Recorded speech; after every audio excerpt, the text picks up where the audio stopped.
ஏன் கரூருக்கு செல்லவில்லை விஜய், ஏன் கரூருக்கு செல்லவில்லை விஜய்னு தேவையில்லாம அதை பேசும் பொருளா ஆக்கிக்கிட்டே இருந்தீங்க. தவறே செய்யலன்னு சொல்ற விஜய் ஏன் காலில் விழுந்தாருன்னு கேள்வி கேட்கறாங்க. தவறு செஞ்சேன்னு அவர் காலில் விடல. ஆட்சியாளர்கள் அவர் உள்ள கரூருக்குள்ளார வரக்கூடாதுங்கிறதுக்கும் எந்தெந்த அளவுக்கு குடைச்சல் கொடுக்கணுமோ, எந்த அளவுக்கு கட்டைய பண்ணணுமோ எல்லாத்தையும் போட்டுட்டு இல்ல அவருக்கே அந்த குற்றம் இருக்குது. 9 பேர் நாங்க போனோம், 9 பேர் காலிலையும் விழுந்தாரு. அதான் அடிச்சாது எனக்கு கோவத்தை தீர்த்துங்க அப்படிங்கிறாரு. அப்படி எப்படிங்க? சில பேர் இருப்பான்ல, புஷி ஆனந்த் நான் தாங்க பர்மிஷன் வாங்கினது, என்னைய நாளைக்கு அரெஸ்ட் பண்ணுங்கன்னு முன்னாடி நின்றுக்கணும். நீ மாவட்ட செயலாளரை புடிச்சிட்டு இல்ல என்னைய விட்டுரு அப்படின்னு நீ தப்பிச்சு ஓடுறதுக்கு பாக்குற. எனக்கு வந்த தகவல் அங்க கட்சியுடைய நிர்வாகிகள் பட்டியல் பல பேர் மாற்றப்பட இருக்கிறார்கள். புஷி ஆனந்த் ராஜ்மோகன் என்ன செய்யறாரு, ஊடகங்கள்ல போய் பேட்டி கொடுக்கறதுக்கு பணம் வாங்குறாரு. ஒரு ஊடகத்துக்கு சும்மா கொடுத்தாருன்னு சொல்லட்டும், ராஜ்மோகன் சீரியஸா நான் என் மீசையை வந்து எடுத்துக்கிட்டேன். தாவேகாவில் இருக்க உண்மையான தொண்டர்களுக்கு கொடுக்கிற மரியாதையை விட நிர்மல்குமாருக்கு அதீத முக்கியத்துவம். ஒண்ணும் இல்லாத ஒரு தாடி பாலாஜி உங்களை அசிங்கப்படுத்துற அளவுக்கு ஆக்கி விட்டீங்கல்ல. தமிழ்நாடு போலீஸ் எந்த அளவுக்கு புஷி ஆனந்தையும் நிர்மல்குமாரையும் கைது செய்யறதுக்கு தீவிரமா இறங்கி தேடினாங்கிறது எனக்கு தெரியும். இவர்களை நம்பி நீங்கள் நம்மளை கட்சி நடத்தினா உங்களுக்கு தான் நாளைக்கு. புதிய சிந்தனை நேயர்களுக்கு வணக்கம். இன்றைய சிறப்பு நேர்காணலில் நம்முடைய இருந்திருக்கும் சிறப்பு விருந்தினர் வழக்கறிஞர் திருச்சி சூர்யா அவர்கள். அண்ணே வணக்கம். வணக்கம். கரூர் துயர சம்பவத்திற்கு பிறகு பாதிக்கப்பட்ட மக்களை விஜய் அவர்கள் தனியார் ரிசார்ட்ல சந்திச்சிருக்காரு. இது பெரும் சர்ச்சைக்குரிய பேசா போயிட்டு இருக்கு. ஒரு தலைவன் இப்படிதான் பண்ணணுமா, எல்லாமே பனையூர் அரசியலா பண்ணணுமான்னு எல்லாரும் கேள்வி வைக்கிறாங்க. எப்படின்னு பாக்குறீங்க? இல்ல எனக்கு அதாவது எதனால அவங்க அந்த மாதிரி மகாபலிபுரத்துல வச்சிருக்கிறாங்க அப்படிங்கிற முதல்ல காரணத்தை பார்க்க வேண்டியதா இருக்குது. அதாவது முன்ன ஏன் அவர் பனையூரை விட்டு வெளியே வரமாட்டேறாரு, பனையூர் பங்களா சார்ந்துக்குள்ளாரு அதுக்குள்ளாரியா இருக்கிறாரு அப்படின்னு நம்ம சொன்னோம். இப்ப இந்த வெள்ளம் பாதிக்கப்பட்ட மக்களுக்கு எல்லாம் கூட அவர் கூப்பிட்டு வச்சு கொடுத்ததெல்லாம் விமர்சனத்துக்கு உள்ளானது, அதெல்லாம் நியாயம்தான். ஆனால் இந்த சம்பவத்தை பொறுத்த வரைக்கும் அவர் கரூருக்கு போறதுக்கு பலமுறை முயற்சி செய்தார். அவருக்கு போதுமான அளவுக்கு அனுமதி வழங்கப்படவில்லை. எந்த அரசாங்கத்திலிருந்து எல்லா இடத்துலயும் அவருக்கு குடைச்சல் கொடுக்கப்பட்டது. ஊடகங்களில் வெளியில வந்த செய்தியே பாத்தீங்க அப்படின்னா, டிஜிபி கிட்ட அவரு கடிதம் கொடுத்தாரு தாவேகா சார்பாக. உடனே அவங்க கரூர் எஸ்பியை நீங்க அணுகுங்கன்னு சொன்னாங்க. கரூர் எஸ்பிக்கு கொடுக்கப்பட்ட அனுமதி கடிதம் கூட வெளியில லீக் ஆச்சு. நீங்க அதாவது கொடுத்த கடிதத்துக்கு அனுமதி வழங்குறதுக்கு காவல்துறை தயாரா இல்ல. ஒரு கான்பிடென்சியல் டாக்குமெண்ட்டை வெளியில பப்ளிக்ல ரிலீஸ் பண்றீங்க. என்ன அப்படின்னா, நான் இங்க செல்லும் போதெல்லாம் நீங்க அரசியல் ரசிகர்கள் யாரும் என் பக்கத்துல வரக்கூடாது, அப்படி வந்தால் அதற்கு நீங்க தடியடி நடத்துங்க, தடுங்க அப்படின்னு சொல்லி அவர் யாரும் இல்லாம நான் போகணும்னு எதிர்பார்த்து சில கொடுத்த உண்மையான எதெல்லாம் சர்ச்சைக்கு உள்ளாகுதோ அதெல்லாம் நடக்காம நீங்க பாத்துக்கங்கன்னு அவர் எழுதி கொடுத்ததை பாரு. ஒரு தலைவரா இருந்துகிட்டு அவனே அவன் ரசிகர்களை தடுக்க சொல்றான், அவனே பேரிகார்டு போட சொல்றான்னு அது விமர்சனத்துக்கு உள்ளாக்குறதுக்கு காவல்துறை அந்த கடிதங்களை வெளியில ரிலீஸ் செஞ்சுங்க. ஆனா அனுமதி வழங்கப்படல. அதே மாதிரி அதற்கு அப்பாற்பட்டு சரி நீங்க அவங்கவுங்க வீட்டுக்கு போறதுக்கு தானே அனுமதி தர மாட்டேங்கிறீங்கன்னு சொல்லி கல்யாண மண்டபத்துல எல்லாத்தையும் கூட்டிட்டு கரூர்ல இருக்கக்கூடிய ஒரு கல்யாண மண்டபத்துல கூட்டிட்டு வைக்கலாம் அப்படின்னு சொல்லி பிளான் பண்ணாங்க. ஏன்னா இப்ப நீங்க உங்க வீட்லயே ஒரு கல்யாணம் நடத்துறீங்க, காது குத்து நடத்துறீங்கன்னா அதுக்கெல்லாம் போய் போலீஸ்ல பர்மிஷன் வாங்குறீங்களா? ஒரு திருமண மண்டபத்தில் வைக்கக்கூடிய நிகழ்ச்சிகளுக்கு சட்ட ரீதியா போய் அனுமதி வாங்க வேண்டிய அவசியம் இல்லை. அதனால சரி அந்த பிளான் எக்ஸிக்யூட் பண்ணலாம்னு அதை பண்ணாங்க. நம்ம சேனல்லயே நம்ம சொன்னோம், விஜய் தனிப்பட்ட முறையில எல்லாத்தையும் திருமண மண்டபத்துல கூப்பிட்டு வச்சு 41 குடும்பத்தையும் சந்திக்க போறாருன்னு சொன்னோம். அப்ப அந்த திருமண மண்டபமும் பிக்ஸ் பண்ணிட்டாங்க, பணம் அட்வான்ஸும் வாங்கிட்டாங்க. ஆனா அன்னைக்கு நைட்டே அந்த ஓனர் கூப்பிட்டு நான் கொஞ்சம் இக்கட்டான சூழ்நிலை இருக்கேன், என்னால எதுவும் இப்போதைக்கு வெளில சொல்ல முடியாது, கோச்சிக்காதீங்கன்னு திரும்பி பணத்தை கொடுத்துட்டாரு. சோ அரசாங்கத்தின் அழுத்தங்கள் அங்க இருக்கக்கூடிய பல பேர்களுக்கு கொடுக்கப்பட்டது. மண்டபங்கள் கொடுக்கறதுக்கு தயங்கினாங்க. அவர்களால் எந்த ஒரு ஏற்பாடையும் கரூர் மாவட்டத்தில் அவர்களால் அதை செய்ய முடியல. அப்படிங்கிற ஒரு கட்டத்துலதான் நாளைக்கு அவர் வீடியோ கால் போறாரு. ஏன்னா தாமதம் ஆகிக்கிட்டே இருக்கிறப்ப பாதிக்கப்பட்டவர்களுக்கு எந்த ஒரு தவறான எண்ணமும் வந்துடக்க கூடாதுன்னா வீடியோ கால் போறாரு. நீங்க ஆட்சியாளர்கள் அவர் உள்ள கரூருக்குள்ளார வரக்கூடாதுங்கிறதுக்கும் எந்தெந்த அளவுக்கு குடைச்சல் கொடுக்கணுமோ, எந்த அளவுக்கு கட்டைய பண்ணணுமோ எல்லாத்தையும் போட்டுட்டு ஏன் கரூருக்கு செல்லவில்லை விஜய், ஏன் கரூருக்கு செல்லவில்லை விஜய்னு தேவையில்லாம அதை பேசும் பொருளா ஆக்கிக்கிட்டே இருந்தீங்க. இதுல நம்மளுடைய பார்வையில நான் என்ன சொல்ல விரும்புறேன் அப்படின்னா, நீங்களோ நானோ பேசுறது இல்ல. இந்த இறப்பு நடந்து 41 குடும்பத்தினர்களும் அவரு வாங்க மகாபலிபுரம் வாங்க அப்படின்னு கூப்பிடுறப்ப அவன் போறதுக்கு தயாரா இருக்கிறான்.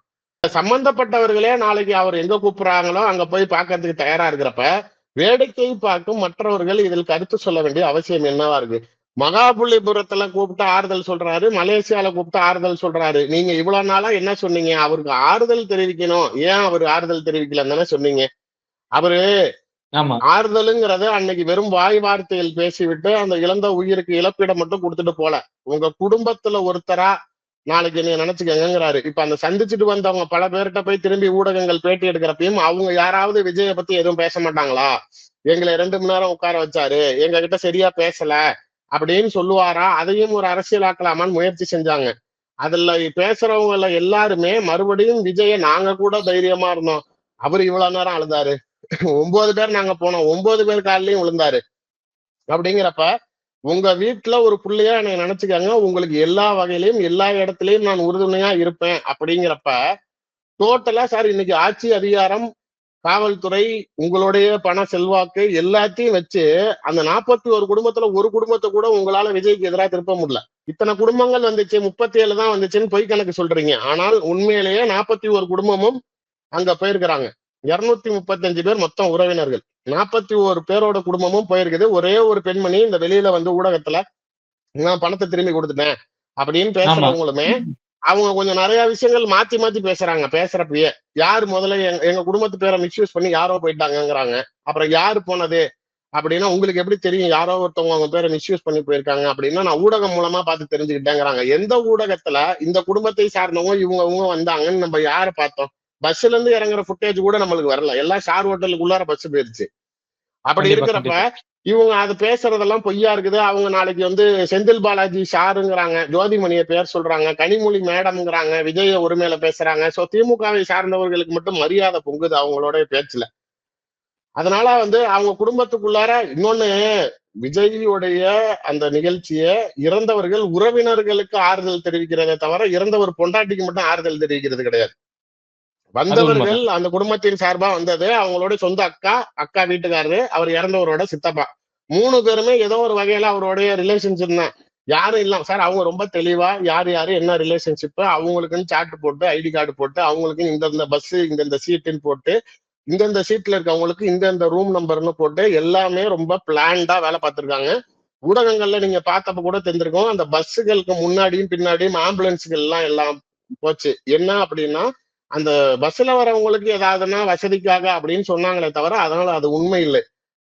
வந்த ஒரு 5, 6 பஸ்ஸுங்களுமே இவங்களுக்கு குடுக்கறதுக்கு நெறைய குடைச்சல்கள் குடுத்திருக்காங்க. இதுவே எல்லாம் பெங்களூர் பஸ்.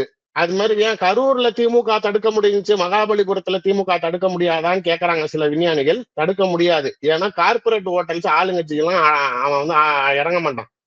அவன் இந்தியா முழுக்க எல்லா மாநிலத்திலயும் ஹோட்டல் வச்சிருக்காங்க. அவனுக்கு ரெவென்யூ தான் முக்கியம். ஒரு ஹோட்டல்ல ஒரு நாள் புக்க பண்ணா எனக்கு 1,00,00,000 இந்த 2 நாளைக்கு இந்த 2,00,00,000 அவன் காசை தான் பார்ப்பானே தவிர, நீ கூப்பிட்டு அவனுக்கு ரூம் குடுக்காதனால அவன் குடுக்க மாட்டான். ஆமா. அது அதனாலதான் கிடையாது. அவங்களால அதை தடுக்க முடியல. அந்த வரக்கூடிய பஸ்ஸுகளும் ஏற்பாடு செஞ்சதும் உள்ளூர் பஸ்ஸுகள் எதுவும் குடுக்கப்படல. வரக்கூடிய பஸ்லயும் எதுவும் விபத்துகள், அசம்பாவிதங்கள் ஏற்படுத்துறதுக்கு யாரும் எதுவும் சதி செய்யக்கூடாதுங்கிறதுக்காக தான் பாதுகாப்புக்கு முன்னையும் பின்னையும் ஆம்புலன்ஸ் வச்சு வந்தவர்களும் எந்த வகையிலும் நாளைக்கு அத வந்து ஒரு சங்கடப்பட்டுறக் கூடாது அப்படிங்கிறதுக்காக தவறே செய்யலன்னு சொல்ற விஜய் ஏன் கால்ல விழுந்தாருன்னு கேள்வி கேட்கறாங்க. தவறு செஞ்சேன்னு அவர் கால்ல விடல. நீங்க என்னைய பார்க்க வந்துதான் உங்களுக்கு உயிர் போச்சுங்கிறப்ப எனக்குள்ளார இருக்க குற்ற உணர்ச்சி என்னை உறுத்துது. உங்கள் இழப்பு ஈடு செய்ய முடியாது. ஏதோ ஒரு வகையில அதுக்கு நான் காரணமாயிட்டேன். நான் வந்தேங்கிறதுனால தானே அவங்க வந்தாங்க. இல்லைன்னா அவங்க வீட்லயோ வேலைக்கோ இருந்திருப்பாங்க.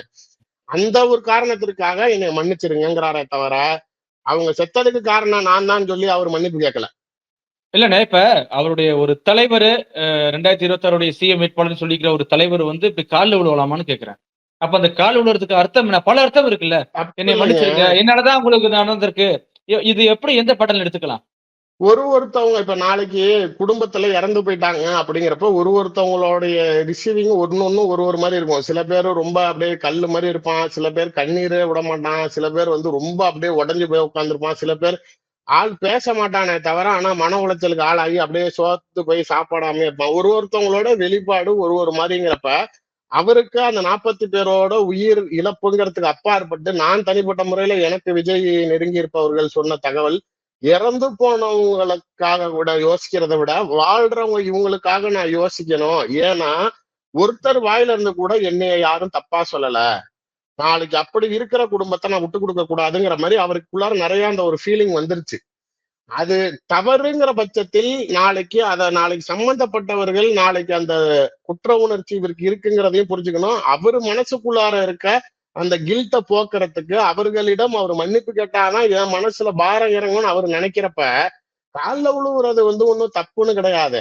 நாளைக்கு அப்படி செய்யக்கூடாது. ஒரு தலைவருங்கிற ஒரு கால்ல விழக்கூடாதுன்னா, மக்கள் கிட்ட நாளைக்கு ஒரு தலைவனுங்கிறப்ப சகஜமா இறங்கி பழகணும்னு எதிர்பார்க்கிறீங்க. விஜய் வெளியில எல்லாத்து கூடயும் நல்லா பழகணும்னு நினைக்கிறீங்கிறப்ப, இறப்புக்கு ஏற்பட்ட காரணத்திற்கு உண்டான ஒரு நபராக நீங்க நாளைக்கு என்ன சொல்லலைனாலும், எனக்கு இருக்க குற்ற உணர்ச்சிக்கு நான் என்ன மன்னிச்சிருங்கன்னு சொல்றதுல தவறு கிடையாது. அதுக்குன்னு இல்ல கூப்பிட்டு இப்படி அவருக்கே அந்த எல்லாம் குற்ற உணர்ச்சி தெரியுதா? இல்ல அவருக்கே அந்த கண்டிப்பா குற்ற உணர்ச்சி இருக்குது. தெரியுதா? சார் அததான் சொல்றேன்ல. விஜய் இந்த இடத்துக்கு வராருங்கிறதுனால தானே நீங்க அங்க நிக்கிறீங்க. இல்லன்னா நாளைக்கு யாரோ அவங்க வேலைக்கு போயிருப்பீங்க, இல்ல வீட்டுல போய் சாப்பிட்டு படுத்திருப்பீங்க. வரேங்கிறதுனால தானே நீங்க வெளில வந்தீங்க. அந்த இடத்துக்கு வந்ததுனால தானே உங்களுக்கு உயிர் போச்சு. அப்ப அதுக்கு காரணம் ஏதோ ஒரு வகையில் நான் இருக்கிறேங்கிறது தான் அவருடைய பார்வையே தவிர, மன்னிப்பு கேட்பது தவறு கிடையாது. அதுக்குன்னு அங்க இப்படி நெஞ்ச நிமித்தி உட்கார்ந்துகிட்டு வந்தவங்கட்டலாம், அப்ப நான் காரணம் கிடையாது. எல்லாம் இவங்க பண்ணதுதான். இவங்க அப்படி பண்ணிவிட்டாங்க, இப்படி செஞ்சு விட்டாங்க. நீங்க எதா இருந்தாலும் நீங்க அவன் மேல கோவத்தை காட்டுங்க. நான் ஏதோ உங்களை கூப்பிட்டு கேட்கணுங்கிறதுக்காக பணம் எல்லாம் வந்துருச்சா அப்படின்னு இப்படி உட்காந்துக்கிட்டு பேசினா சும்மா இருக்கிறவன் அடிக்க போக மாட்டானா? ஒரு பையன் சொல்றான் பாருங்க, ஒரு பவுன்சர்ல ஒரு பிஏல அந்த ரூம்ல யாருமே இல்ல, ஒருத்தர் மட்டும்தான், நாங்க 8 பேர் போன குடும்பத்துல இருக்கவங்க அவர் மேல தாக்குதல் நடத்தி இருந்தா கூட அவரை காப்பாத்துறதுக்கு ஆள் இல்லைங்களாம். அதுதான் அவருடைய பாயிண்ட். அவங்களுக்கு கோபம் இருந்தால் என்னை அடிக்கணும்னு நினைச்சா அவங்க என்னை அடிக்கட்டும்ங்கிற அளவுக்கு தான் அவர் அக்சஸே கொடுத்திருக்காரு. அவங்க கோபத்தை என் மீது முழுமையா வெளிப்படுத்துறதுக்கு உண்டான ஒரு களத்தை தான் ஏற்படுத்தி கொடுத்திருக்காரு. அதான் அடிச்சாவது எனக்கு கோவத்தை தீர்த்துங்க அப்படிங்கிறாரா? அப்படி எப்படிங்க? சில பேர் இருப்பான்ல, வந்துட்டு தேவையில்லாம ஏதாவது கட்டிங்க போட்டு வருவான். நான் சாவு வீட்டுல கலவரம் பண்றதுக்குன்னா இருக்கிற மாதிரி, நாளைக்கு நீ என்ன காசெல்லாம் நீ எல்லாம் பண்றதெல்லாம் பண்ணிவிட்டு காசு கொடுத்துட்டு கூப்பிட்டு நான் உன்னை 4 வார்த்தை கேட்கணும் தான்டா நேர்ல வந்தேன்னு சண்டை கட்டுறவன் கூட இருப்பான்ல. அப்படி இருந்தால் கூட அதை நான் 1 to 1 ஃபேஸ் பண்ணிக்கிறேன், அங்க யாரும் இருக்க வேணாம் அப்படின்னு சொல்லிதான் அவர் எல்லாத்தையும் அனுப்பினதா சொல்றாங்க. சார், அவருக்கு அரசியல் ரீதியா இது ஒரு முற்றுப்புள்ளி வைக்க வேண்டும் அப்படின்னு ஆளுங்கட்சியினர்கள் சதி செஞ்சு சம்பவத்துக்கு அப்பாற்பட்டு அந்த சம்பவத்தை திரித்தோ இல்ல அதை பேசும் பொருளாக்கியோ இல்ல மக்கள் மனசுல கொண்டு போய் விஜய வேற விதமா சித்தரிக்கிறதுக்கு உண்டான முயற்சிகள்ல ஈடுபட்டாங்க. அவர்கள் பிள்ளையார பிடிக்கணும்னு நினைச்சு அது குரங்கா மாறின கதையா? விஜய்க்கு இதற்கு முன்னாடி இருந்த ஆதரவை விட கரூர் சம்பவத்துக்கு அப்புறம் மேல ஆதரவு மக்களிடையே பெருகி விட்டது. சம்பந்தப்பட்ட குடும்பத்தினர்கள்ல இருந்து ஆரம்பிச்சு எந்த சாமானிய மனிதன் வரைக்கும் விஜயை யாரும் குறை சொல்லல இந்த விஷயத்துல. இல்லண்ணே, இதுல விஜய்க்கு அனுதாபம் அதிகமா கிடைச்சிருக்கிறீங்களா? அப்படி அனுதாபங்கிறதுக்கு அப்பாற்பட்டு ஆதரவு பெருகி இருக்குது. அனுதாபப்பட வேண்டிய அவசியம் இல்ல. அரசியல்ல ஒரு பெரிய கட்சியில வீழ்த்திவிட்டு இவர் சாதாரணமா உள்ள வரலாம்னு நினைக்கிறதுக்காக அவங்க எந்தெந்த எல்லைகளுக்கு போய் இவர் குடைச்சல் கொடுக்குறாங்க அப்படிங்கிறப்ப ஆட்டோமேட்டிக்கா விஜய்க்கு ஆதரவு பெருகுகிறது. இந்த சம்பவத்தை முழுமையா அவர் முடிச்சுட்டு அடுத்த கட்டத்துக்கு வெளியில நகரணும். நீங்க சுப்ரீம் கோர்ட்ல போய் அவர்கள் சிபிஐ விசாரணைங்கிற வரைக்கும் தாவேகா தரப்புல இருந்து ஒரு பேச்சு வரல, ஒரு பிரஸ் மீட் இல்ல, எதுவுமே இல்லாம இருந்துச்சு. கரெக்டா அன்னைக்கு ஆர்டர் வந்ததுக்கு அப்புறம் ஆதவர்ஜனா பிரஸ் மீட். இந்த 41 பேரை சந்திச்சு பிரச்சனை இல்லாம அவங்கவுங்க பத்திரமா ஊருக்கு போய் சேர்ந்துட்டாங்க. இங்க இந்த சம்பவத்திலயும் நாளைக்கு எல்லாருமே கூல் ஆயிட்டாங்க. இவர் பேசுனதுலயும் அவங்க கன்வின்ஸ் ஆயிட்டாங்க, அவங்க பேசுனதுலயும் இவர் கன்வின்ஸ் ஆயிட்டாருங்கிறதுக்கு அப்புறம் அடுத்த நாளே திமுகவை கண்டித்து அறிக்கைகள் வெளில வருது. விவசாயிகளுக்கு ஆதரவாக அவர் பொது விஷயங்களுக்கு பேசுறதுக்கு வெளில வர ஆரம்பிச்சிட்டாரு. இப்ப 5ஆம் தேதி முளைக்க விட்டீங்களே அப்படின்னு. ஆமா, அடுத்தது நவம்பர் 5ஆம் தேதி சிறப்பு பொதுக்குழு கூட்டம் அறிவிச்சிருக்கிறாரு. எனக்கு வந்த தகவல், அங்க கட்சியுடைய நிர்வாகிகள் பட்டியல் பல பேர் மாற்றப்பட இருக்கிறார்கள். புஷி ஆனந்த் பாண்டிச்சேரியோடைய பொறுப்பாளரா போட போறாங்க. புதுவையை சேர்ந்த பொறுப்பாளரா போட போறாங்க. கட்சியோட பொதுச் செயலாளர் கிடையாது எடுக்கிறாங்க அப்படிங்கறதுதான் எனக்கு வந்திருக்கிற அதிகாரப்பூர்வமான தகவல். அதனால அதற்கு உண்டான மாற்றங்கள் அவர் கட்சிக்கு உண்மை, அந்த கட்சி தொண்டர்களை சரி செய்ய வேண்டும், நம்பிக்கையான ஆட்களை வச்சுக்க வேண்டும். இவங்க எல்லாம் இதுக்கு செட் ஆக மாட்டாங்க, நீ அதுக்கு செட் ஆக மாட்டப்பான்னு வடிவேல் சொல்ற மாதிரி இப்பதான் புஷி ஆனந்த் இதுக்கு செட் ஆக மாட்டாருங்கிறத விஜய் உணர்ந்திருக்காரு. ஒரு சில கட்சி நிர்வாகிகள் முக்கியமான நபர்களை கூட இல்லண்ணே, அதுக்கு இவ்வளவு பெரிய ஒரு சம்பவம் உதாரணமா எடுத்துக்கிறோம்னு கேக்குறேன். அது புஷி ஆனந்த் சரி செட் ஆக மாட்டான்னு தலைவருக்கு தெரியாதா?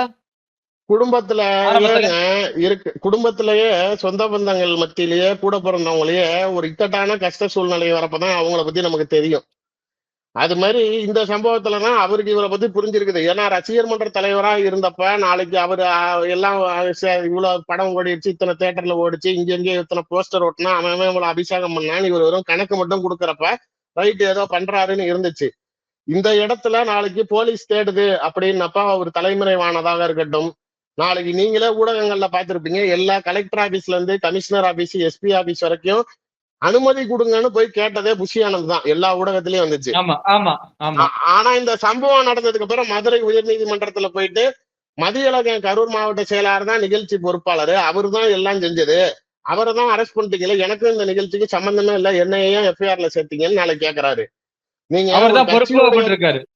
ஆமா கட்சியோடைய தலைவர் விஜய் நாளைக்கு முதலமைச்சர் சார், ஒண்ணு நான் வீட்டுல இருப்பேன் இல்ல ஆபீஸ்ல இருப்பேன், எதா இருந்தாலும் என்கிட்ட மோதுங்கன்னு உங்க தலைவர் நேரடியா சந்திக்க தயாரா இருக்கிறவரு புஷி ஆனந்த் நான் தாங்க பர்மிஷன் வாங்கினது, என்னைய நாளைக்கு அரெஸ்ட் பண்ணுங்கன்னு முன்னாடி நின்றுக்கணும். நீ மாவட்ட செயலாளரை புடிச்சிட்டு இல்ல என்னைய விட்டுரு அப்படின்னு நீ தப்பிச்சு ஓடுறதுக்கு பாக்குற. எவ்வளவு ட்ரோல் மெட்டீரியலா நீங்க. புஷி ஆமா ஆனந்த் இந்தந்த வேடங்களில் வெளியில சுத்தலாம் அப்படின்னு நாளைக்கு கிண்டல் வந்துச்சு. Successfully running for 10th day 11th day 12th டேன்னு உங்க போட்டோ போட்டு வந்துச்சு. நிர்மல்குமார் இன்னைக்கு வந்துகிட்டு நாங்க கரூர் எல்லையில தான் இருந்தோம், நான் மதுரையில தான் படுத்து கிடந்தேன், இன்னைக்கு டயலாக் பேசுறீங்க. இதே நாளைக்கு பெயில் வர வரைக்கும் எனக்கு தெரியும் இவர்கள் பேசுவதெல்லாம் உண்மை கிடையாது. ஒரு சில பத்திரிகையாளர்கள்லாம் நாளைக்கு வந்து எனக்கு அவரு நிர்மல்குமார் பேசினாருலாம் சொல்றாங்க. வாட்ஸ்அப் கால் யார் வேணாலும் பேசலாம், போலீஸ் ட்ராக் பண்ண முடியாது. நார்மல் கால் நீங்க சொல்ற மாதிரி அவர் அக்சஸ் ஓப்பனா இருந்துச்சு, நான் வீட்டுல தான் உட்காந்துருந்தேன்னு சொல்றவன் நீங்க நாளைக்கு எந்த வகையில வெளியில எக்ஸ்போஸ் பண்ணிக்கிட்டாத. எனக்கு தனிப்பட்ட முறையில் இவரை கைது செய்யறதுக்காக நியமனம் செய்யப்பட்ட டீம்ல எனக்கு வேண்டிய ஒரு டிஎஸ்பி இருக்கிறாரு. முதல்ல 2 ஸ்பெஷல் டீம் தான் போட்டாங்க, இவர்களை பிடிக்க முடியல. அதுக்கப்புறம் 2 ஸ்பெஷல் டீம் 5 ஸ்பெஷல் டீம் ஆச்சு. எப்ப அப்படின்னா மதுரையில இவங்களுடைய பெயில் ஹியரிங் வரப்போகுதுன்னப்ப பெயில் வரத்துக்குள்ளார தூக்குங்க அப்படின்னு சொல்லி 5 ஆக்குனாங்க. அதுக்கப்புறம் பெயில் டிஸ்மிஸ் ஆயிருச்சு மதுரையில. டிஸ்மிஸ் ஆமா ஆனதுக்கு அப்புறமேலு 5 டீம் 10 டீம் ஆக்குனாங்க. அந்த 10 டீம்ல 3 டீம் ஏதோ ஒரு ட்ராக் ரெக்கார்ட்ல ஏற்காடு கிட்ட காட்டியிருக்குது. யாரோ இந்த 2 பேர்ல யாரோ முக்கியமான ஆளுங்கள்லாம் அங்க ஏதோ ஏற்காடு கிட்ட இருக்கிற மாதிரி. 3 டீம் காட்டுக்குள்ளாரெல்லாம் இறங்கி தேடி இருக்கிறாங்க. அப்பா ஏன் காட்டுக்குள்ள போய் ஒளிஞ்சுட்டாங்களா எப்படின்னா? ஏதோ ஒண்ணு அங்க ஏற்காடு ஏரியா ஃபுல்லா ஃபாரஸ்ட் ஏரியா தானே, மேபி அங்க எதுவும் இருக்கலாம். தமிழ்நாடு போலீஸ் எந்த அளவுக்கு புஷி ஆனந்தையும் நிர்மல்குமாரையும் கைது செய்யறதுக்கு தீவிரமா இறங்கி தேடினாங்கிறது எனக்கு தெரியும். இந்த சும்மா நான் வீட்டுல உட்காந்துக்கிட்டு காலாட்டிக்கிட்டு தான் படுத்து கிடந்தேன், போலீஸ் வரல, நான் அவனும் ஓடி ஒளியில இந்த ஊர்ல பேசுற டைலாக் எல்லாம் பேசக்கூடாது. நீங்க அன்னைக்கு காவல்துறையை நேர்ல சந்திக்கிறதுக்கு தைரியமா நின்றுக்கணும். அனுதாபம் தான் உங்க மேல வந்திருக்கணும். கண்டிப்பா மக்கள் மத்தியில அனுதாபம் தான் வந்திருக்கும். தைரியமா ஃபேஸ் பண்ணிருக்கணும். தேவையில்லாம நாளைக்கு இதே 100 கார்ல வந்து வரவேற்பு கொடுத்து கிரெயின்ல மாலை போடுறப்பெல்லாம் புஷி ஆனந்துக்கு மரியாதையா இருக்குதான். ஆனா அரெஸ்ட் ஆகி 2 நாள் ஜெயிலுக்கு போடானா எல்லா பேரும் ஓடி போயிடுவான். அப்படின்னா இது நம்பகத்தன்மையான ஆட்களாக இருக்கிறீங்களா? அந்த ஒரு நடுவுல கூட ஊடகத்துல ஒரு செய்தி வந்துச்சு, எங்கேயோ டாவே காவினர்கள் ஒண்ணு கூடனா 4 போலீஸ்கார லத்தி எடுத்துட்டு கொண்டாலும் மொத்த கூட்டமும் கலைஞ்சு ஓடிச்சுல. அது ரொம்ப நியூஸ்ல எல்லாம் ட்ரெண்டிங் ஆச்சு. அது மாதிரி நீங்க போலீஸ கண்டாலே ஓடிடுவீங்க அப்படின்னா உங்களுக்கு என்ன அரசியல் தகுதி இருக்குது? மக்களுக்கு ஆதரவா நீங்க நாளைக்கு கடுமையான இடத்துல வந்து நிப்பீங்கிறதுக்கு என்ன கேரண்டி இருக்குது? இப்ப ஆதவர்ஜுனாவை பொறுத்த வரைக்கும் வெளிப்படையா நாளைக்கு டெல்லிக்கு பிளைட்ல போறாரு, உத்தரகாண்ட் போறாரு, பத்திரிகையாளரை சந்திக்கிறாரு, பேட்டி கொடுக்குறாரு. இத்தனைக்கும் அவர் மேலேயும் வழக்கு இருக்குது. நாளைக்கு கலவரத்தை துண்ட நினைச்சாருன்னு எஃப்ஐஆர் போட்டுருந்தான். பிரஸ் மீட் கொடுக்குறாரு எஃப்ஐஆர் இருக்கிறப்பையும். நாளைக்கு சுப்ரீம் கோர்ட்ல கவுன்சில்ஸ் வைக்கிறாரு, கேஸ் ஃபைட் பண்றாரு, நாளைக்கு தீர்ப்புக்கு முயற்சி செய்யறாரு, அங்கங்க லாபி பண்றாரு, வெளிப்படையா தானே எக்ஸ்போஸ் பண்ணாரு, வெளியில தானே இருந்தாரு. நீங்க எங்க இவ்வளவு நாள் இருந்தீங்க? இதே சுப்ரீம் கோர்ட் வாசல்ல கூட ஆதவர்ஜுனா தான் பேட்டி கொடுத்தா. அப்படி நாளைக்கு சிபிஐக்கு வழக்கு மாறிடுச்சு, இவர்களை கைது செய்ய மாட்டாங்கன்னு அதுக்கப்புறம் இன்னைக்கு வந்து நிர்மல்குமார் நெஞ்ச நிமித்திக்கிட்டு பேட்டி கொடுக்குறாரு. இதே ராஜ்மோகன் கட்சியுடைய கொள்கை பொறுப்பு செயலாளர் எங்க போன இவ்வளவு நாளா? கொள்கை பரப்பு செயலாளர் தலைவரே ஜெயில இருந்தாலும் வெளியில கொள்கைக்கு நிக்கணும். கலைஞர் திமுகவோட தலைவரா இருந்தப்ப கொள்கை பரப்பு செயலாளரா வைகோ இருந்தாரு. இதே எம்ஜிஆர் அதிமுகவோட பொதுச் செயலாளரா இருக்கிறப்ப கொள்கை பரப்பு செயலாளரா ஜெயலலிதா இருந்தாங்க. எவ்வளவு பெரிய முக்கியமான பதவிகள்ல நாளைக்கு நீங்க இருக்கிறீங்க. ஆனா ராஜ்மோகன் என்ன செய்யறாரு? ஊடகங்கள்ல போய் பேட்டி கொடுக்கறதுக்கு பணம் வாங்குறாரு. நீங்க ஆங்கரா நீங்க போய் காசு வாங்கலாம். நீங்க ஆங்கரா நாளைக்கு போய் எனக்கு இவ்வளவு பேமெண்ட் நீ கொடு, நான் இவ்வளவு நேரம் வந்து உனக்கு பண்றேன்னு சொல்லலாம். ஒரு கட்சி பதவியில பொறுப்புல இருந்துகிட்டு ஊடகங்கள்ல போய் பேட்டி கொடுக்கறதுக்கு, அதுவும் சில ஊடகங்கள்ல நாளைக்கு என்னால 2000 தாங்க கொடுக்க முடியும், ரொம்ப கஷ்டப்படுற ஊடகங்கள்லாம் இருப்பாங்க. பேமெண்ட் கொடுக்கறதுக்குன்னு என்னால இவ்வளவுதான் முடியும், 2000 முடியும், 3000 முடியும், 5000 முடியும் தான், அதெல்லாம் முடியாது. இதுதான் உங்க ஸ்லாப், இவ்வளவு கொடுத்தாதான் நான் பேட்டி கொடுப்பேன். நீங்க நான் கொடுக்குற ஜிபே நம்பருக்கு பணத்தை அனுப்பிச்சுட்டு ஸ்கிரீன்ஷாட் அவருக்கு அனுப்பிச்சிடணுமா. அவருக்கு அனுப்புனதுக்கு அப்புறமேலதான் எத்தனை மணிக்கு என்ன டேட்டுக்கு நான் ஷூட்டிங் வச்சுக்கேங்கன்னு அப்பதான் கொடுப்பாராம். இதுவே வெக்கமா இல்லையா? முதல்ல ஒரு கட்சியுடைய பதவியில இருந்துகிட்டு நீ நாளைக்கு எங்க என்னத்த பெருசா நீ கிழிச்சிட்ட? நீ இது வரைக்கும் அவர் பேட்டி கொடுத்த அவ்வளவு ஊடகத்திலையும் பணம் வாங்கிட்டு மட்டும்தான் கொடுத்துருக்காரு. ஒரு ஊடகத்துக்கு சும்மா கொடுத்தாருன்னு சொல்லட்டும் ராஜ்மோகன் சீரியஸா நான் மீசிய வலிச்சு எடுத்துக்கிட்டேன். இல்ல கட்சிக்காகவோ, இல்ல கட்சியோட கொள்கை பரப்பு செயலாளருக்காகவோ எதுவும் பேசலையா? இப்ப எப்படி காசுக்காக பண் பேசியிருக்காரா அப்படின்னு? பண்ணாரு. கொள்கை பரப்பு செயலாளர்னு அறிவிச்சுக்கிட்டு கீழே போட்டுக்கிட்டு ராஜ்மோகன் தாவேகா தரப்பு கொள்கை பரப்பு செயலாளர் தான் பேசுறாரு ஊடகத்துல. ஆனாலும் பணம் வாங்கிட்டு தான் பேசுறாரு. நீங்க ஆங்கரா பண்ற இடத்துல பேமெண்ட் பேசிட்டு போய் பண்ணு. செலிபிரிட்டிக்கு ஆடியோ லான்ச்சுக்கு போறியா, நீ பேசுறதுக்கு பணம் வாங்குறியா, ரைட்டு. கட்சியில எவ்வளவு பெரிய கட்சியில ஒரு பதவியில இருந்துகிட்டு அந்த கட்சியோட பதவியோட மரியாதை தெரியாம ஊடகத்துல போய் உன் மக்களுக்கு மத்தியில நாளைக்கு உன் கட்சியோடைய நலனையும் உன் கட்சியோடைய சூழ்நிலையும் மக்களுக்கு ஆதரவா பேசுறதுக்கும் உன் கொள்கை சித்தாந்தத்தை கொண்டுட்டு போய் வைக்கிறதுக்கு ஒரு தளமா பயன்படுத்தாம அந்த இடத்துல நாளைக்கு இவ்வளவு கொடுத்தாதான் நான் பேசுவேன். இத்தனை இவ்வளவு நேரம் பணம் கொடுத்து நீங்க எல்லாம் லிங்க் அனுப்பிச்சு ஸ்கிரீன்ஷாட் கொடுத்தாதான் நான் எத்தனை மணிக்கு எங்க என்னன்னு சொல்லுவேன் அப்படின்னா நாளைக்கு உனக்கெல்லாம் அந்த கட்சி பதவியில இருக்கிறதுக்கு தகுதி இருக்குதான்னு தானே கேட்கணும். எல்லாரும் ஓடி போயிட்டாங்க. நாளைக்கு யாரு நாளைக்கு வெளிப்படைத்தன்மையோட இருந்தா இன்னைக்கு நடந்த அந்த சிறப்பு ஆலோசனை குழு கூட்டத்துல கூட பொருளாளர் கலந்துக்கல அப்படிங்கிறாங்க. நாளைக்கு அவன் அந்த ஆள் வந்துகிட்டு அங்க ஏதோ இதுல வந்துகிட்டு அவ்வளவு ஆறு நடிக்கிறான் இது வீட்டுல நின்றுகிட்டு. நாளைக்கு எந்த இடத்துல நாளைக்கு அவர் வந்து கேட்டுட்டான் உறுப்பினர் கார்டு இருக்கான்னு கேட்டான். இருந்தா காட்ட வேண்டியதுன்னு நான் கட்சியோட பொருளாளர் என்னைய பார்த்தா உனக்கு தெரியலையானா தெரியல, தெரியல அளவுக்கு நீங்க நடந்துக்கல கேக்குறாங்க. இவர்கள் எல்லாரும் இவரை நம்பி இருந்தவங்க. புஷி ஆனந்த் இவர் ரசிகர் மன்றத்துடைய தலைவரா இருந்ததுனால மட்டும் அடையாளப்படுத்தப்பட்டார்.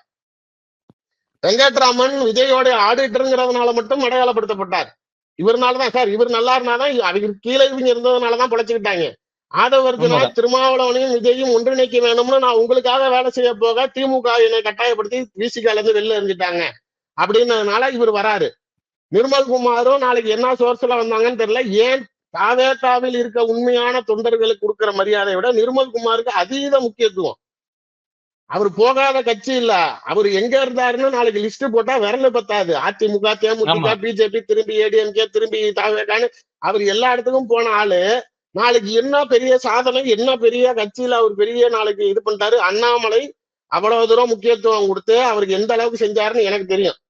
அப்படிப்பட்ட நபரையே கழுவி ஊத்திட்டு அசிங்கப்படுத்திட்டு எடப்பாடி கூட வந்து நின்னாரு. சரி, எடப்பாடி கூடயாச்சும் விசுவாசமா இருந்தீங்கன்னா அவரும் நல்ல பதவி அதிகாரங்கள் கொடுத்து சவுக்கு சங்கர் முதற்கொண்டு பணத்தை வந்து ஏடிஎம்கேல இருந்து டிஸ்ட்ரிபியூட் பண்ணது சிடி நிர்மல்குமார்.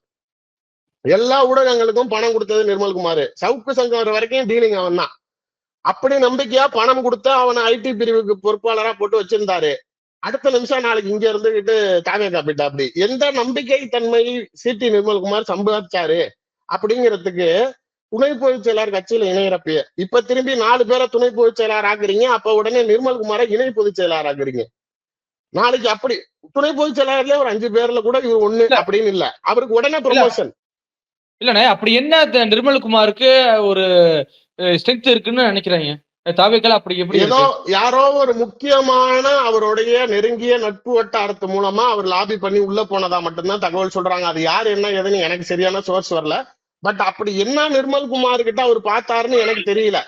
நீங்க சமூக ரீதியான அடையாளத்துக்காக கொடுத்திருக்காங்க அப்படின்னா கூட எனக்கு தெரிஞ்சு நாளைக்கு பல பேருக்கு எங்க சமூகத்துல இருக்கிறவங்களுக்கே அவர் என்ன சமூகம் தெரியாது. நீங்க அப்படி இருக்கிறவருக்கு ஏன் இவ்வளவு அதீத முக்கியத்துவம்? நாளைக்கு இப்ப எனக்கு தெரிஞ்சு ஒரு சில தாவேகா நிர்வாகிகள் இந்த கரூர் சம்பவத்தப்ப பிரச்சனையப்ப கூட வெளியில வந்து பேட்டி கொடுத்தாங்க. அவர்களுக்கு எல்லாம் இதுவரைக்கும் தாவேகா தரப்புல எந்த பதவியும் வழங்கப்படல. உங்க பிரச்சனை எப்ப இருக்குதோ அப்ப உங்களுக்கு வந்து நிக்கிறவனுக்கு கூட அங்கீகாரம் இல்லைங்க. ஆனா இங்க அங்கீகரிக்கப்பட்டவன் எவனுமே தகுதியானவன் இல்லைங்க. இங்க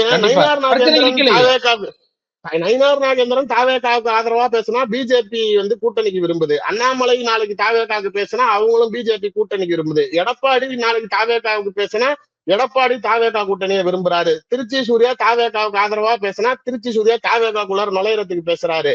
யாருதான் அப்புறம் நியாயத்தை பேசுறது? இப்ப நாங்க நாளைக்கு ஆனா இதை விட ஹைலைட் அதுதான் அண்ணாமலை மதுரை ஏர்போர்ட் வாசல்ல சொன்னது. நாங்க என்ன விஜய்க்கு ப்ரமோஷன் டீமா? நாங்க என்னத்துக்கு பேசணும் போய் விஜய் கிட்ட மைக்க நீட்டுன்னு? அதுக்கு காரணம் என்னன்னா கீழே இருக்கிறவங்க எல்லாம் தெரிச்சுக்கிட்டு ஓடுறீங்க. ஒன்னும் இல்லாத ஒரு தாடி பாலாஜி உங்களை அசிங்கப்படுத்துற அளவுக்கு ஆக்கி விட்டீங்கல்ல. கரூர் சம்பவ இடத்துல போய் நின்னுகிட்டு 2ஆம் கட்டத்துல எல்லாம் ஏன்டா ஓடுறீங்கன்னு நாளைக்கு கரடியா காரி துப்பிருச்சுங்கிற மாதிரி அவங்ககிட்ட பேச்சு தேவையா உங்களுக்கு? விஜயை வந்து நண்பர் உங்களோட இப்ப சஞ்சீவியை வந்து விஜயோட நண்பர்னு ஊடகங்கள்ல பிரச்சாரம் பண்றதுக்கு ஒரு நியாயம் இருக்குது. தாடி பாலாஜி என்னைக்கு விஜய் நண்பர்னாரு? இவங்கெல்லாம் மைக்கு நீட்டுறப்ப உங்கள் நண்பர் அவரு தாடி பாலாஜியே விஜய சாருன்னு தான் பேசுறாரு. இவங்க போய் நண்பர்னு மைக்கு நீட்டுறாங்க. இவன் வந்துகிட்டு எல்லா லீடர்ஸையும் காரி துப்புறான். அந்த அளவுக்கு தான் இங்க நடந்துக்கிட்டாங்க. அது ஒண்ணும் தப்பும் கிடையாது. சரி, துப்புனவன் உருப்படியா வெளியில வந்து நாளைக்கு பேசுறான்னு எல்லா ஊடகத்திலயும் தாடி பாலாஜிய வாங்க பேட்டி கொடுங்கன்னு கூப்பிட்டா எல்லாருக்கும் ஒரே போட்டோங்க ஹாஸ்பிட்டல்ல பெட்ல படுத்திருக்கிற மாதிரி நாளைக்கு மாஸ்க் வச்சிருக்கிற மாதிரி ஒரு செல்ஃபி எடுத்து நான் முடியாம படுத்து கிடக்கேன் ஹாஸ்பிட்டல்ல இருந்து டிஸ்சார்ஜ் பண்ணிட்டு அப்புறம் தரேன்னு சொல்லி 2 மாசமா ஓட்டுறான் அப்படி. அவ்வளவு டார்ச்சர் பண்ணிருக்காங்க. டார்ச்சர்லாம் இல்ல, வெளியில வந்து பேசுறதுக்கு தைரியம் இல்ல. சும்மா நாளைக்கு நான் ஏன் வந்து பேசணும்? இப்போ ஒருவேளை நாளைக்கு எனக்கு எந்த பதவியும் கொடுக்கல, இவங்கள தானே வச்சிருந்தீங்க, அப்புறம் ஏன் என்னைய கூப்பிடுறீங்க? கண்டிப்பா உண்மையிலேயே கண்டிப்பா தாவேக்காவுக்கு ஆதரவா வந்து பேசினவர்களுக்கு நல்ல அங்கீகாரம் இல்லைங்கிறதை விஜய் உணர வேண்டும். சார், நானா இந்த கட்சிக்குள்ளார போகணும்னு நினைச்சிருந்தேன்னா நான் என்னால எப்பயோ போயிருக்க முடியும். நான் விஜயை விமர்சனம் செய்யறதுக்குன்னு ஒரு கட்டத்துல இறங்கினேன்னா அதையே செஞ்சிருக்க மாட்டேன்.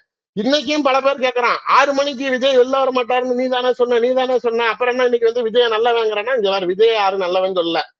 விக்கிரவாண்டி மாநாட்டிலையும் சில உயிர்கள் இறப்பு நடந்தது. மதுரை மாநாட்டிலையும் விஜய் ரசிகர்கள் உயிர் இறப்பு நடந்தது. இப்ப திருச்சியில கூட ஒரு போஸ்டர் ஒட்டியிருக்காங்க. அவன் ரசிகர் மன்ற நிர்வாகி யாரோ இறந்து போய் 1 வருஷம் ஆயிடுச்சு போல. விஜய் அண்ணா, எங்கள் உயிர் உங்கள் கண்ணுக்கு தெரியலையா, எங்களை எல்லாம் கண்டுக்க மாட்டீங்களா விஜய் அண்ணான்னு ரசிகர் மன்ற சார்பாகவே போஸ்ட் அடிச்சிருக்காங்க. இதெல்லாம் நாளைக்கு தப்புதான். கரூர் சம்பவத்தை ஆளும் கட்சி அரசியல் செஞ்சு விஜய பெருசா பிரச்சனைகளை கோத்துட பாக்குதுங்கிறதுக்காக தான் நாங்க ஸ்டாண்ட் எடுக்கிறோமே தவிர, இல்லைன்னா விஜய்க்கு முட்டு கொடுக்கணும் இல்ல தாவேக்காக்குள்ளார நுழையணுங்கிறது கிடையாது. 6 மணிக்கு மேல வெளில வர மாட்டாரு, 6 மணிக்கு மேல வெளில வர மாட்டாருன்னு சொல்லிட்டு இப்ப ஏன்டா பேசுறேன்னா, தனிநபர் விமர்சனங்கள் எல்லாரு மேலயும் இருக்கதான் செய்யும். ஜெயலலிதா மேல இல்லாதா, எம்ஜிஆர் மேல இல்லாதா, மகாத்மா காந்தி மேல இல்லாதா, தேசத்தை தெய்கிறீங்க. அவரை பத்தி நாளைக்கு என்ன நெகட்டிவ் சைடு எடுத்தோம்னா எவ்வளவு வரும் தெரியுமா? உதயநிதியை பத்தி பேசணும்னா பேசலாம், ஸ்டாலினை பத்தி பேசணும்னா பேசலாம். நீங்க அந்த சமயத்தில் பங்களாக்குள்ளாரியா இருந்தீங்க, மக்களுக்கு வந்து வெளியில நிக்கல. 6 மணிக்கு மேல வெளியில வராதவர் அரசியல் தகுதி உள்ளவரா, மக்களுக்கு போராடக்கூடிய ஒரு தலைவரா, இவரை நம்பி ஆட்சியை கொடுக்க முடியுமான்னு கேள்வி கேட்டேன். ஆமா, நியாயம்தான். நீங்க அந்த சமயத்துல அப்படித்தானே இருந்தீங்க. அப்படிங்கிறப்ப அந்தந்த சூழ்நிலைக்கு ஏத்தவாற உண்டான கருத்து தான் வைக்க முடியும். தனிநபர் விமர்சனமா இருந்தாலும் பர்சனல்னு நாளைக்கு நீ ஒரு நடிகரா இருக்கிறப்ப கடந்து போயிருக்கலாம். நீ பொது வாழ்க்கைக்கு வந்து ஒரு அரசியல் கட்சி ஆரம்பித்து தலைவர்னு ஆனதுக்கு அப்புறம் நான் எப்படி அதை விட முடியுங்கிறதுக்கு தான் பேசினேன். தவறு நடந்தப்ப தவறை விமர்சனம் செய்தோம். இன்னைக்கு அவர் பக்கத்து நியாயம் இருக்கிறப்ப விமர்சனம் செய்கிறோமே தவிர தாவேக்காவில் போய் துண்டு போட வேணும் திருச்சி சூர்யாவுக்கு அவசியமே கிடையாது. நாளைக்கு சும்மா அந்த கீழே வந்துகிட்டு ஆனா உனக்கு விமர்சனம் பண்றதுக்கு வழி இல்லாம அதை வச்சுக்கிட்டு என்னை தோக்காதீங்க. எனக்கு போறதுக்கு எனக்கு உண்மையில சொல்றேன், எந்த அரசியல் கட்சிக்கு போகணும்னு நான் நினைச்சாலும் என்னால உள்ள நுழைய முடியும். நான் தனிப்பட்ட முறையில இப்போதைக்கு எனக்கு அரசியல் வேணாங்கிறதுனால நான் ஒதுங்கி இருக்கிறேன். எனக்கு எந்த கட்சிக்குள்ளார போகணும் நான் பிக்ஸ் பண்ணிட்டு இறங்குறேன்னா என்னால அந்த கட்சிக்குள்ளார இறங்கி லாபி பண்ணி என்னால உள்ள போக முடியுங்கிறத முதல்ல எல்லாரும் ஞாபகம் வச்சுக்காங்க. இந்த மாதிரி ஜல்லித்தனமா இறங்கி இவருக்கு அப்படியே அண்டு கொடுத்து முட்டு கொடுத்து இந்த கட்சிக்குள்ளார நான் நுழையணும்னு எனக்கு அவசியமே கிடையாது. இன்னொன்னு சொல்றேன், கேவலம் சிடி நிர்மல்குமார் எல்லாம் வச்சுக்கிட்டு இவ்வளவு தூரம் தூக்கி வச்சிருக்க கட்சியில நாளைக்கு நான் போய் நின்னா எனக்கு தான் வச்சுங்க. நீங்க மற்ற தாவேகா நிர்வாகிகளை நீங்க உங்களுடைய ரசிகர் மன்றத்தில் இருந்து கூட்டிட்டு வந்து விஜய் இன்னைக்கு வச்சிருக்காருங்கிறதை நான் பாராட்டுகிறேன். எங்க இருந்து வந்தானே தகுதியை ஆதவர்ஜுனா உங்களால் ஒரு இழப்பு ஏற்பட்டுச்சு, அவருக்கு ஒரு பதவி போச்சு, ஒரு கட்சியில இருந்து தூக்கி எறிஞ்சாங்க. இன்னைக்கும் உங்களுக்கு உண்மையா இருக்கிறாரு, கட்சியில பணம் செலவு பண்றாரு, ஸ்ட்ராட்டஜிக்கலி உங்களுக்கு ஒர்க் பண்றாரு, பிரசாந்த் கிஷோரை கொண்டுட்டு வந்தாரு. He two deserves. அருண்ராஜு ஒரு பெரிய அதிகார பதவியில இருந்து ஒரு அரசு பதவியில இருந்து ராஜினாமா பண்ணிட்டு வந்தாரு. ரைட், அவர்கள்லாம் நாளைக்கு எந்த குறையும் இல்லை. நிர்மல்குமார் எல்லாம் தகுதியே இல்லாத ஆளை கூட்டிட்டு வந்து இணை பொதுச் செயலாளரா வச்சிருக்க தாவேக்கால வந்து நிக்கணும்னு எனக்கு திருச்சி சிவாக அவசியம் கிடையாது. சம்பந்தப்பட்ட கருத்துக்களை மட்டும்தான் பேசுறோம். ஆண்டனி, உங்களுக்கே ஞாபகம் இருக்கும், இந்த டாக்டர் ஒரு தடவை வந்து ஜிஹெச் திருச்சி சென்னை ஜிஹெச்ல ஒரு பையன் போய் டாக்டர் வாயில கத்தியில குத்திட்டான் அப்படின்னப்ப நம்ம 2 பேரும் இன்றி கலைஞர் பல்நோக்கு மருத்துவமனையில ஆமா மொத்தமா இருக்கிற தமிழ்நாட்டுல இருக்க அவ்வளவு பேரும் அந்த டாக்டருக்கு தான் குறை கொடுத்தாங்க. தமிழ்நாடு முழுக்க இருக்க எல்லா டாக்டர்ஸும் ஸ்ட்ரைக் பண்ணாங்க. ஜிஹெச்ல ஒரு டாக்டர் இல்ல, ஒரே ஒரு ஆளு நாளைக்கு அந்த குத்துன பையனுக்கு சப்போர்ட் பண்ணது அது நம்ம தான். அது உங்களுக்கு ஞாபகம் இருக்கும். ஆமா, 100% கீழே வந்த கமெண்ட்ஸ் அன்னைக்கு குறைஞ்சது 20,000 கமெண்ட்ஸ் வந்துச்சு. ஒரு கமெண்ட்ல கூட நம்மள நெகட்டிவா திட்டல. உண்மையிலேயே பாதிக்கப்பட்டவன் பக்கத்து நீங்க தான் நிக்கிறீங்க, இதுதான் நியாயம், இதுதான் உண்மைன்னு என்னைக்கு மக்கள் கண்ணோட்டம் என்னவோ அதோட மட்டும்தான் பயணிக்கிறோமே தவிர, நான் அரசியல் கட்சியில் இருந்தா அந்த கட்சிக்கு முட்டு கொடுக்க வேண்டிய இடத்துல இருக்கிறதுனால நான் சில விஷயங்கள் பேச தவிர்ப்பேன். நான் எந்த இடத்துலயும் இல்லாமல் இருக்கிறதுனால மனசுக்கு பட்டதை நான் ஃப்ரீயா பேசுறேன், அவ்வளவுதானே தவிர இந்த இடத்துல நான் ஒண்ணு சவுக்கு சங்கர் கிடையாது. இங்க இருந்து பணம் வந்துருச்சா இந்த இடத்த அடி, இங்க ஒரு துண்டை போடணுமா அவனை கடி, இந்த வேலை எனக்கு கிடையாது. அவன் பண்ற புரோக்கர் வேலையெல்லாம் என்கிட்ட கொண்டாந்து யாரும் திணிக்காதீங்க. விஜயை பொறுத்த வரைக்கும் உண்மையான நபர்களை நீங்கள் கூட வச்சுக்கிட்டாதான் நீங்க ஒரு பெரிய மாஸ்டர் ஃபீல்ட, பெரிய வருமானத்தை, பெரிய ஃபீல்ட இழந்துட்டு வரீங்க. நீங்க இழந்தா மொத்தமா நீங்க இழந்தீங்க. புஷி ஆனந்துக்கோ இல்ல வெங்கட்ராமனுக்கோ இவங்களுக்கோ எந்த லாஸும் கிடையாது.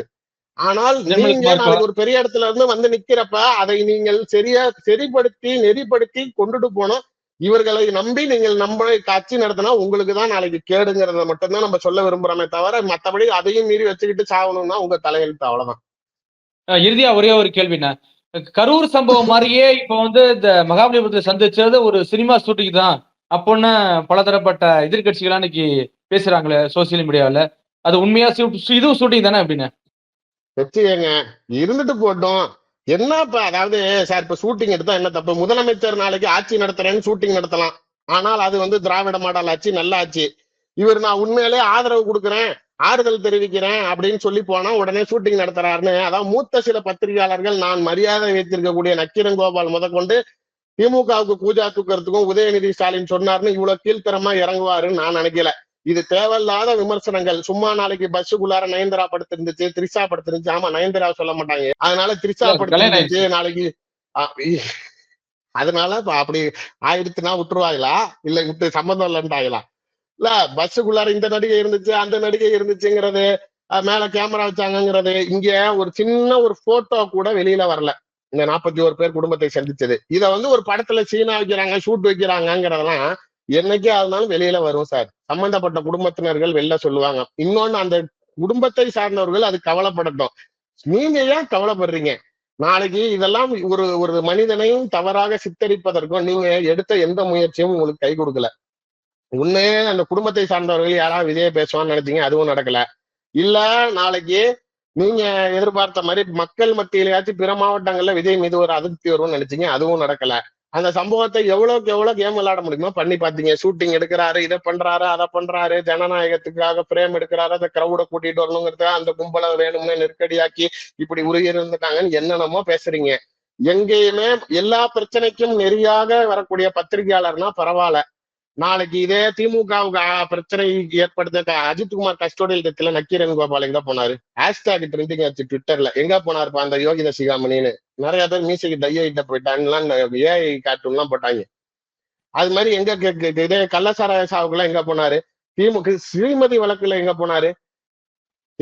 அதே அன்பில் மகேஷ் இதே உதயநிதியோட ஆடியோ லான்ச்சுக்காக துபாய்க்கு பள்ளி கல்வித்துறை அமைச்சர் இன்னைக்கு வந்து இறந்து போன பிள்ளைங்களை கண்டுகிட்டு வாயிலையும் வயிற்றுல அடிச்சுக்கிறவர். அப்ப ஸ்ரீமதியும் ஸ்கூல்ல தானே நாளைக்கு இறந்து போச்சு.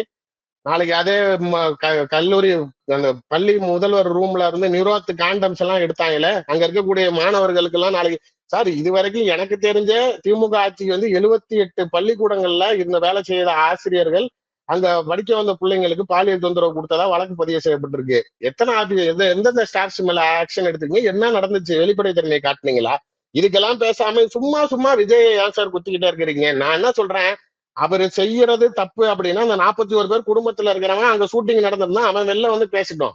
நீ எதுக்கு ஆமா. நாளைக்கு திரும்பி இதே நாளைக்கு நக்கீரன் கோபால் இன்னைக்கு வந்து ஷூட்டிங் எடுக்கிறாருன்னு சொல்லிவிட்டு நாளைக்கு ஜனநாயகன் படம் வந்தோடனே குடும்பத்தோட நாளைக்கு ஃபர்ஸ்ட் ஷோ டிக்கெட் வாங்கிட்டு போய் உட்காந்து பாப்பாரு. அவ்வளவுதானே. படம் வந்துச்சுன்னா திரும்பி போய் அடிச்சுக்கிட்டு டிக்கெட் வாங்கி பாப்பீங்க. இன்னைக்கு வந்து ஷூட்டிங் எடுக்கிறாங்க. உங்களுக்கு என்ன பிரச்சனை? நான் என்ன சொல்றேன், சம்பந்தப்பட்டவர்கள் குரல் கொடுக்கட்டும். நீதிமன்றம் சொன்ன அதே பார்வைதான். பாதிக்கப்பட்டவர்கள் வரட்டும். நான் என்ன வேணாலும் சட்டத்தை நிலைநாட்டுறேங்கிற மாதிரி சம்பந்தம் இல்லாதவங்க வேடிக்கை பாக்குறவங்க இங்க நாளைக்கு கருத்து சொல்றதுக்கு தேவையில்லைங்கிறதுதான் உண்மையான பார்வையா இருக்கு. கண்டிப்பாண்ணே. தொடர்ச்சியா சந்திப்போம். மிக்க நன்றிண்ணே.